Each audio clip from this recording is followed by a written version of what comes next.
Padamu Pertiwi, aku mengabdi. Assalamualaikum warahmatullahi wabarakatuh. Salam sejahtera untuk kita semua. Semoga sobat guru, teman-teman pendidik dimanapun berada selalu dalam keadaan sehat walafiat. Berjumpa kembali di segmen S3 sharing saat sahur. Jangan lupa siapkan kopinya. Saya Dwi Nur Wahyudi, guru madrasah.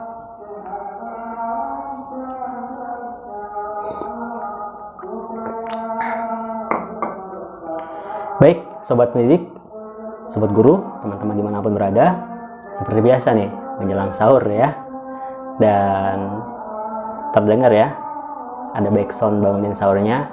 Mudah-mudahan tetap bisa sharing nih. Artinya suara saya tetap kedengeran oleh teman-teman semua, oleh sobat guru semua. Baik, di segmen kali ini, di episode ketiga, saya akan kita akan sharing mengenai transformasi digital madrasah. Karena memang nih, ya kemarin di spoilernya di episode 2 ya, sudah ada di pembukanya. Karena memang sekarang ini Kementerian Agama lagi sedang menggaungkan ya, khususnya di GTK-nya, menggaungkan transformasi digital madrasah. Saya pernah buat opening seperti ini.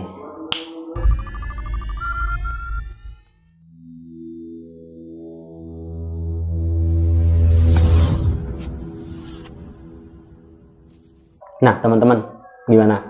Ya.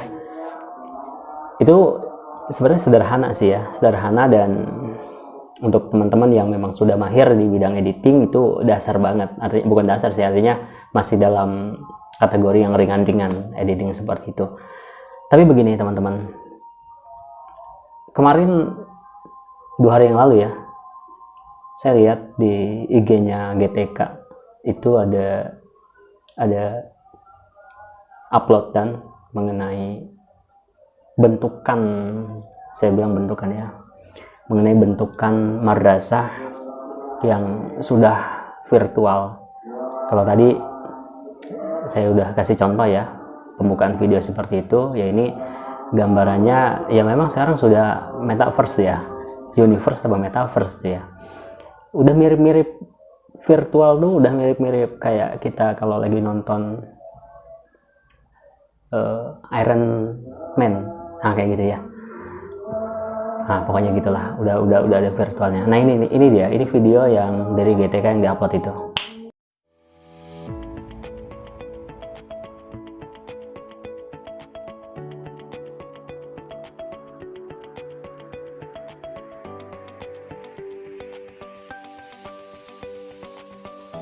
Nah teman-teman gimana ya, luar biasa banget ya.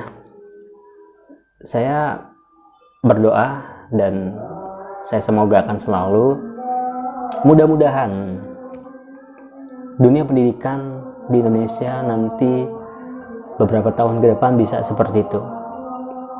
Luar biasa ya. Sebenarnya udah dari tahun-tahun sebelumnya udah ada sih ya. Tapi gini, berhubung ini lagi digaungkan, ya mudah-mudahan teman-teman yang sudah duluan nggak dulu memandang ini sebagai sesuatu yang telat ya. Saya anggap ini bagian dari proses seperti itu ya, teman-teman pendidik ya, sobat guru semuanya. Saya anggap ini sebagai bagian dari proses lah. Karena biar bagaimanapun ya, dunia pendidikan itu memang dinamis sifatnya, discovery ya, ada penemuan, ada perubahan dari waktu ke waktu. Coba, ini apakah ini dampak dari pandemi yang sudah 2 tahun menerjang dunia pendidikan? Ada PJJ, ada daring, sekolahnya secara virtual, bertatap muka, sehingga melahirkan inovasi-inovasi baru. Karena yang serba virtual itu memang sudah berjalan sih ya, dari tahun-tahun kemarin sudah berjalan. Dan kayak misal nih ya, contohnya udah ada sekolah yang ketika ujian atau belajar sudah tidak menggunakan kertas gitu ya. Saya bergabung di Kementerian Agama itu 2019, 2019 ya, 2017, sekitar 2017, 18, 16, 17, 18 lah ya, di tempat tugas yang sebelumnya, di tempat tugas yang lama sebelum bergabung dengan Kemenak itu, di Dinas Pendidikan sudah ada upaya untuk mendigitalisasikan pembelajaran ya. Waktu itu ada upaya dengan tablet, tapi saya nggak menyimak lebih jauh karena udah keburu ikut tes dan bergabung di Kementerian Agama. Artinya gini, memang kita sebagai pendidik, saya dan teman-teman sebagai pendidik, sebagai guru ya, tidak akan luput dari yang namanya era digital.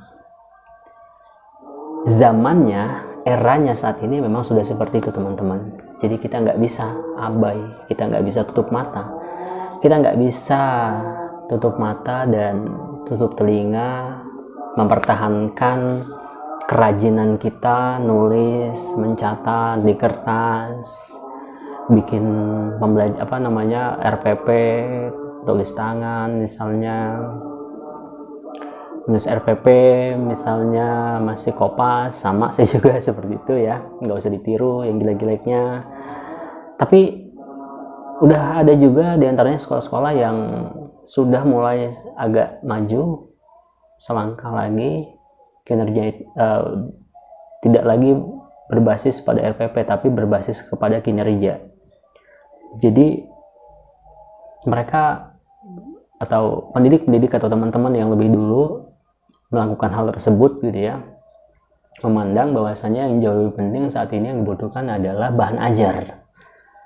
Bahan ajar ini menuntut dan menjadi tantangan setiap pendidik, setiap guru itu untuk berupaya membuat bahan ajar yang relevan dari waktu ke waktu, yang efektif, yang sesuai dengan karakter peserta didiknya. Karena biar bagaimanapun, kalau kita misalnya masih berpatokan dengan RPP aja ya, RPP yang baik adalah RPP yang dibuat berdasarkan peserta didik, artinya berdasarkan kemampuan peserta didik. Itu RPP yang baik ya. Jadi disesuaikan. Nah, asumsi saya seperti itu. RPP yang baik adalah RPP yang disesuaikan dengan kemampuan peserta didik. Sayangnya adalah kita akan kehabisan waktu ya. Kapan kita sebagai pendidik punya waktu untuk istirahatnya, untuk keluarganya? Karena ketika datang ke sekolah sudah ada jamnya, masuk jam sekian, ngisi kelas dari jam sekian sampai jam sekian, adanya waktu istirahat kita istirahat, nggak selesai dibawa pulang, nggak profesional dong gitu kan ya. Selesaikan tetap harus di tempat kerja biar bagaimanapun kondisinya. Saya percaya itu tindakan profesional. Tapi kalau teman-teman yang nggak sepakat ya saya kembalikan lagi. Terus kalau misalnya teman-teman yang sudah berbasis kinerja, yang sudah berbasis pada bahan ajar, nah artinya akan beriringan dengan transformasi digital yang saat ini sedang digalakan. Ya artinya gini, sekarang memang eranya adalah membuat bahan ajar dengan virtual, dengan serba video misalnya, dengan Google Form, dengan e-learning. Ayo dong, kita upayakan skill kita untuk ke sana sebagai pendidik. Saya khawatir ada di antara kita sebagai pendidik yang, mohon maaf, belum tahu cara membuat email, belum tahu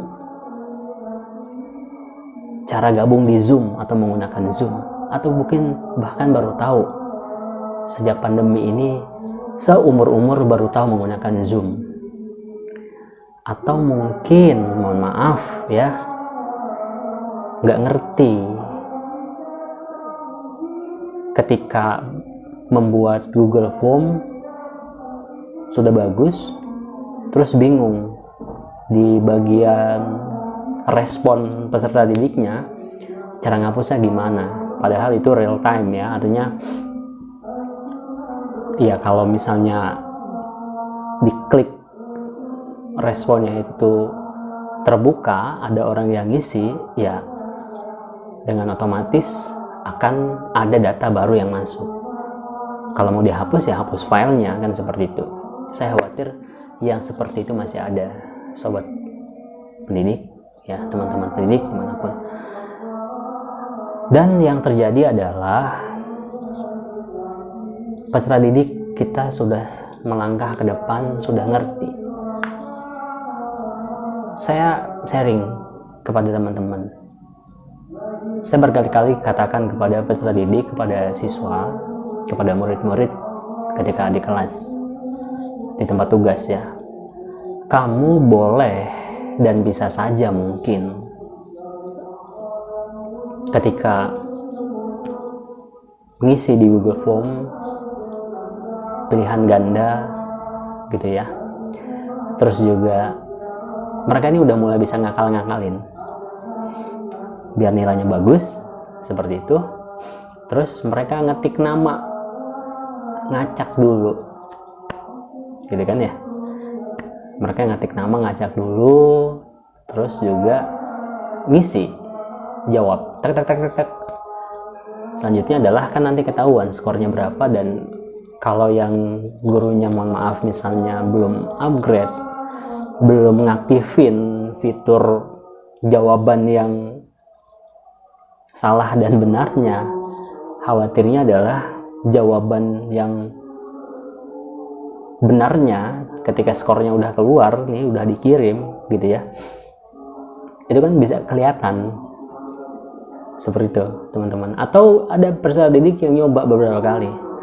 Nah, saya berkatakan di tempat saya bertugas ya, karena SDM-nya adalah, peserta didiknya adalah semenjak pandemi yang memang baru dihadapkan dengan teknologi. Mungkin kamu bisa, mungkin kamu ya boleh aja mungkin sama guru-guru lain, tapi kalau misalnya dapat tugas dari saya, mendingan jujur-jujuran aja udah, karena yang namanya online, yang namanya teknologi ya, saya sudah belajar lebih dulu gitu ya, saya katakan seperti itu ya. Ini mungkin berbasis pada pengalaman aja ya, mungkin saya lebih duluan belajar daripada peserta didik, daripada kawan-kawan murid ini ya, daripada murid-murid. Akhirnya kan dengan sendirinya ketika dicek sama kita kan kelihatan dari emailnya, kelihatan, dari namanya kelihatan, dari waktu kirimnya kelihatan, kan seperti itu ya. Nah, kamu mendingan fair-fairan aja lah. Saya akan kasih kesempatan 2 kali atau 3 kali kalau memang kamu butuh atau kalian butuh untuk jawab, gitu ya. Nah, saya khawatir adalah masih ada teman-teman pendidik, sobat-sobat guru yang belum berkesempatan. Saya katakan belum berkesempatan ya, belum berkesempatan untuk mempelajari itu. Lagi-lagi pandemi ternyata membuka mata. Lagi-lagi pandemi ternyata membelalakkan kedua mata kita, pola pikir kita gitu ya, bahwasanya teknologi nggak bisa kita hindari. Yang pernah ada kejadian yang membuat saya agak miris adalah, dan ini mudah-mudahan jadi pembelajaran buat kita semua, ada seorang teman yang ketika mungkin di hari sebelumnya dia ini ikut Zoom seperti itu ya, dia ini ikut Zoom dan memang akhirnya seneng gitu kan, sama ya, naluri ya, saya juga sama. Kalau misalnya baru ngerti aplikasi, salah satu aplikasi biasanya, atau ya sederhananya kita pegang gawai lah, pegang handphone lah, punya handphone baru lah, seneng-senengnya tuh kan. Kalau baru itu artinya seneng mainnya gitu kan. nggak mau lepas gitu kan, pengen lagi. Nah akhirnya pernah suatu waktu dia bilang, saya kemarin baru ikut Zoom, tapi kok sekarang dapat ikut Zoom dengan saya gitu ya, kok dia nggak bisa gabung gitu kan, ini kenapa ya gitu. Nah terus ketika saya cek, ternyata yang sebelumnya dia ini, teman saya ini cuma dapat tautan Zoom-nya seperti itu teman-teman ya. Terus yang selanjutnya adalah dia ini pengen punya akun Zoom-nya, kan beda gitu kan. Ketika dicek ternyata nanti kan mesti sinkron ke email ya. Nah emailnya kadaluarsa atau emailnya passwordnya nggak ngerti, nggak tahu, lupa. Nah ini kan repot juga. Tapi kekeh kadang teman saya ini kekeh, kemarin bisa kok, orang saya baru Zoom gitu kan. Padahal di situ jelas notifikasinya ya mesti di upgrade misalnya, atau emailnya gitu kan. Nah akhirnya repot lagi memberikan pemahamannya. Nah teman-teman, 2021 kemarin, balik lagi ya ke transformasi digital, itu hanya sedikit gambaran aja bahwasanya teknologi itu memang nggak bisa kita hindari dan kita harus berupaya untuk upgrade sekemampuan kita. 2021 kemarin saya ikut lomba di GTK, itu ada festival video pendek ceritanya, dan saya sih nggak berkesempatan untuk mempersiapkan dengan baik ya. Artinya saya cuma menggunakan footage, file-file video yang memang biasanya saya siapkan, saya ambil. Saya kadang suka iseng bawa kamera, record dan segala macam gitu kan, record dan segala macam dan sebagainya. Di event itu, di lomba itu di 2021 itu ya saya kurang maksimal, sehingga cuma berkesempatan di juara favorit seperti itu teman-teman. Saya menggunakan footage yang ada, dan ketika diumumkan di hari pengumuman pemenang, saya lihat bagus-bagus kok, keren-keren, malah asli keren-keren. Saya memang menyesalkan karena saya tidak menyiapkan dengan baik, hanya berdasar kepada footage atau file-file yang memang sudah saya simpan seperti itu teman-teman. Cuma dibikin narasi ditambah dengan beberapa footage di rumah, karena waktu itu lagi PJJ ya, lagi WFH, nggak ketemu dengan peserta didik. Akhirnya seadanya dapatlah di juara favorit. Ketika pengumuman, yang juara 1, 2, 3 itu keren banget, asli keren banget. Dan ini dari madrasah, maksud saya gini, bisa kok ternyata gitu kan. Dari video yang tadi editan dari GTK aja yang di-upload, bisa kok seperti itu. Terus juga saya udah sempat cek-cek di madrasah di teman-teman madrasah yang ada di Jawa Barat, yang di Jawa Tengah, itu keren-keren kok, asli keren-keren. Editingnya udah keren banget ya. Nah ini jadi bukti bahwasanya madrasah itu mampu bersaing, dan transformasi digital itu memang nyata dan ada berlaku di madrasah. Seperti itu ya teman-teman ya. Nah menurut teman-teman bagaimana teknologi ini, atau era digital ini, atau transformasi digital ini? Keniscayaan, atau memang itu keharusan, atau memang kita mempertahankan, atau kita combine? Yang pasti memang teknologi tidak bisa kita hindari, layaknya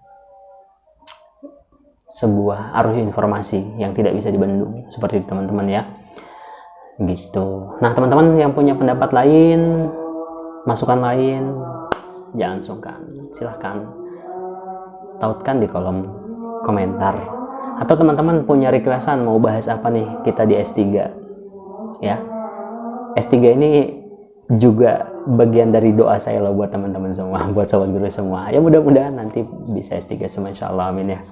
Nah, kalau punya masukan boleh tautkan di kolom komentar, nanti akan kita bahas di segmen S3 di episode berikutnya. Demikian dari saya, dan saya selalu berjumpa kembali. Ini udah mau sahur nih, lapar nih biasanya nih. Berjumpa kembali di lain kesempatan, dan saya ucapkan terima kasih. Assalamualaikum warahmatullahi wabarakatuh.